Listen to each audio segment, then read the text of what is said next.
আজি আমি আপোনালোকক দেখুৱাম সদ্যহতে বৰ কথা কোৱা ৰাজ্যৰ শিক্ষা বিভাগৰ এটা পুতৌ লগা ছবি। কলিয়াবৰৰ কেলিডেন চাহ বাগিচাত অৱস্থিত মুক্তিযোদ্ধা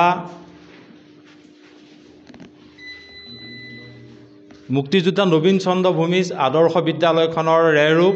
এইখন বিদ্যালয় 2022 চনৰ 1 এপ্ৰিলত আনুষ্ঠানিকভাৱে আৰম্ভ কৰা হৈছিল যদিও বিদ্যালয়খনৰ দেখা গৈছে এইদৰে ছাত্ৰ ছাত্ৰীসকলে ডেস্ক বেঞ্চৰ অভাৱত মজিয়াতে বহি শিক্ষা গ্ৰহণ কৰিবলগীয়া হৈছে। একেলগে 3টাকৈ শ্ৰেণীকোঠা একেলগে ছাত্ৰ ছাত্ৰীয়ে শিক্ষা গ্ৰহণ কৰিবলগীয়া হৈছে। বিদ্যালয়খনত নাই পৰ্যাপ্ত শিক্ষক, যেনে হিন্দী বিষয়ৰ, ইংৰাজী বিষয়ৰ আৰু অসমীয়া বিষয়ৰ শিক্ষক আজিলৈকে চৰকাৰে ইয়াত নিয়োগ কৰা দেখা পোৱা নগ'ল। এই ক্ষেত্ৰত আমি কিছু কথা জানিম। এগৰাকী ইয়াতে আমাৰ এই বিদ্যালয়ত পাঠদান কৰা শিক্ষক আছে, তেখেতৰ পৰা জানিবলৈ চেষ্টা কৰিম বিদ্যালয়খনৰ অৱস্থাটোৰ বিষয়ে।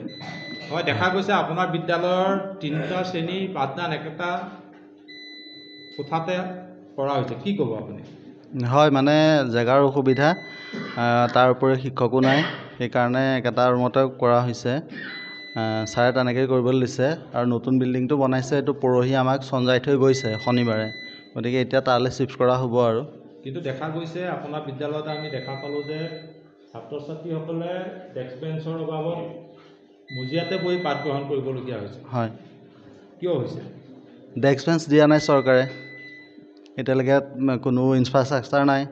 প্ৰিন্সিপাল ছাৰে সেইটো বিষয়ে ছাৰৰ লগত কথা পাতিছে, ছাৰৰ লগত, ছাৰে সোনকালে দিম বুলি কৈছে আৰু, কিন্তু বৰ্তমানলৈকে দিয়া নাই। গতিকেতো শিক্ষাটো চলিবই লাগিব, ল'ৰা ছোৱালী পাঠদান কৰিবই লাগিব, তেওঁলোকে মাটিত বহি শিক্ষা মানে গ্ৰহণ কৰে। আৰু হয়, এয়াই হৈছে চৰকাৰৰ এখন আদৰ্শ বিদ্যালয়ৰ ৰেহৰূপ। এইদৰেই ছাত্ৰ ছাত্ৰীয়ে আপোনালোকে দেখা পাইছে মজিয়াত বহিয়েই তেখেতসকলে পাঠ গ্ৰহণ কৰিবলৈ বাধ্য হৈছে।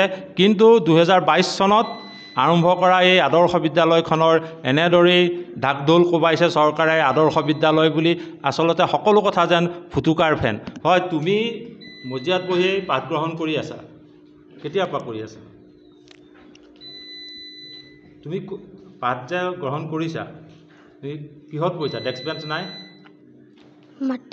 মাটিত। কিয়? বেঞ্চি নাই। হয়, এগৰাকী ছাত্ৰীয়ে এনেদৰেই ক'লে যে বহিবলৈ ডেস্ক বেঞ্চ নাই, মজিয়াত বহিয়েই শিক্ষাদান কৰিছে। এয়াই হৈছে অসম চৰকাৰৰ শিক্ষা বিভাগৰ অতি দুখ লগা পুতৌজনক চৰিত্ৰ। মন্ত্ৰীগৰাকীয়ে যিমানেই ঢাকঢোল কোবাই নিচিঞৰক কিয়, কলিয়াবৰৰ কেলিডেন চাহ বাগিচাৰ এইখন আদৰ্শ বিদ্যালয়ে আচলতে শিক্ষা বিভাগৰ অতি পুতৌ লগা দুখ লগা চৰিত্ৰটোহে উদঙাই দেখুৱাইছে।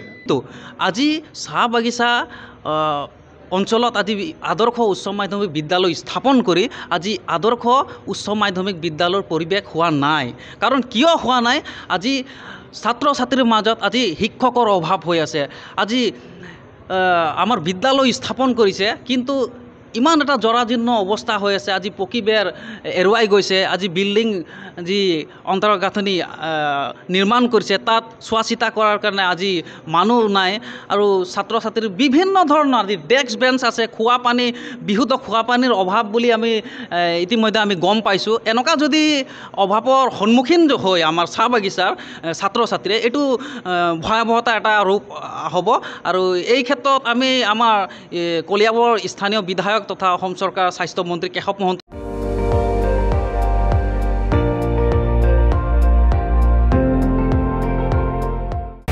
আপুনি চাই আছে ND24, সৰ্বশ্ৰেষ্ঠ নহয় সৰ্বোত্তমৰ দৌৰ।